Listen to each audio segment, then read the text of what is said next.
Mountain bikes are high-performance machines, and because of this, well, they need a little bit of maintenance. However, there are some mistakes, shall we say, that people do make when it comes to looking after their trusty bicycles. So today, in this video, we're going to be having a look at what a few of those are.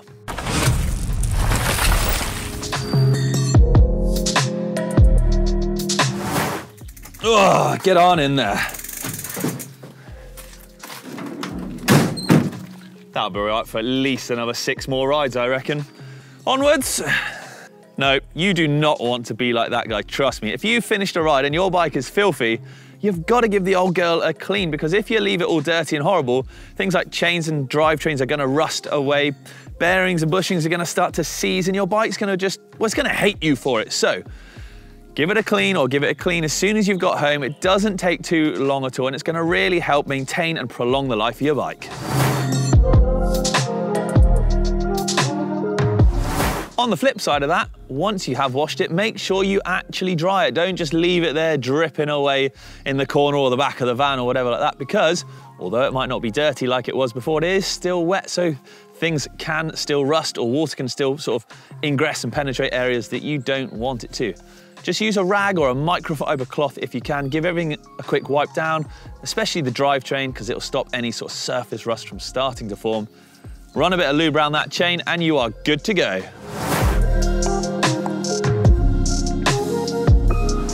Now this one's an absolute doozy for ruining your bike. It's casing jumps and drops.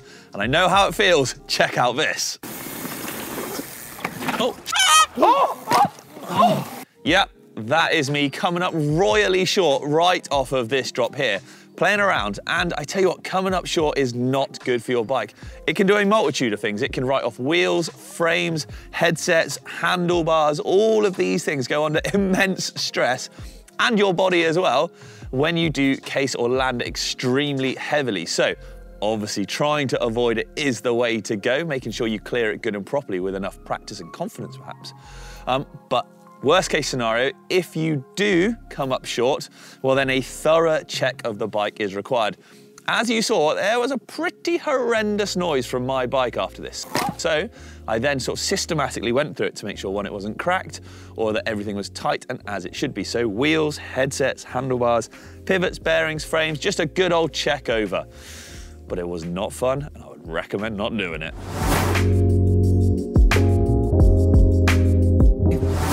The old bottom brackets come a bit loose, but I reckon I could tighten it with them. Watch this.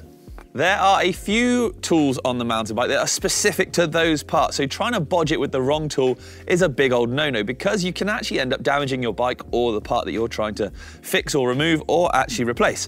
So a great example of this could be a cassette tool for down the back here for removing the cassette, or a bottom bracket tool. These are normally very size specific and type specific, especially with the bottom bracket. So I would strongly recommend you get the right tool for the job. They aren't too expensive, and having them can save you a whole world of pain in the long run, rather than trying to bodge it with mole grips and pliers. And I know, because I have been there, we've all been there in the past. But getting the right fitting tools for the right fitting job is the way to go.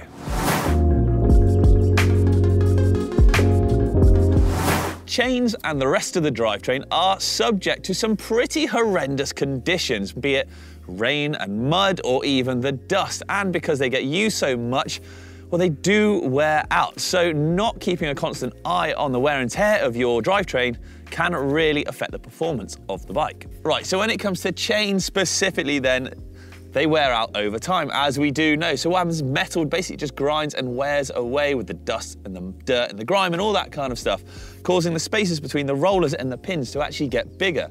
Now, if unchecked and unkept, this will then in turn wear out your cassette and also your chain ring. So using something like a chain checking tool to measure the spaces between the certain gaps will actually show you whether your chain needs replacing or not, because as well, if you put a new chain on a worn cassette or worn chainring, etc., then because of the different spacings, because one's worn out unequally to the other, they will slip and your gears won't work properly, and that just sucks.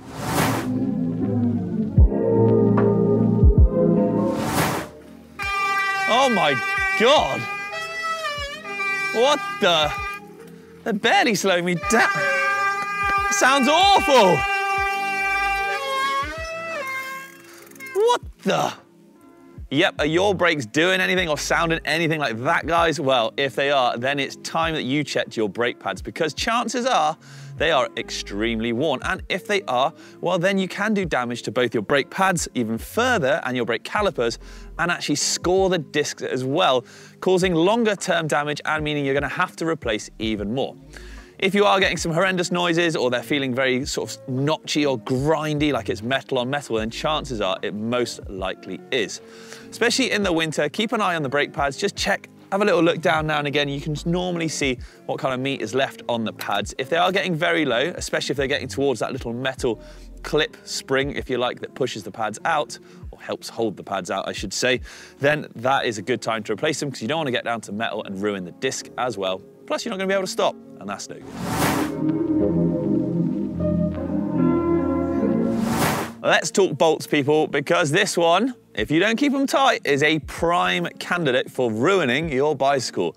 And it could be a major thing, or it could be a tiny thing, but either way, it isn't good. So prime suspects are things like linkage bolts, brake caliper bolts, or even the bolts on your brake levers or on your handlebars and stem, things like that. So can cause the handlebars to rotate, or the caliper or disc to come loose, or obviously, worst case scenario, if your linkage bolts come loose and you start to get play in bearings and bushings and the shock there, well, you can actually write off your frame, and that is not what you want. A great way to check your bolts systematically and avoid any calamities in the future is going through the bike with the old faithful M-check. So we can start at the axle, work our way up to around the seat clamp and seat post.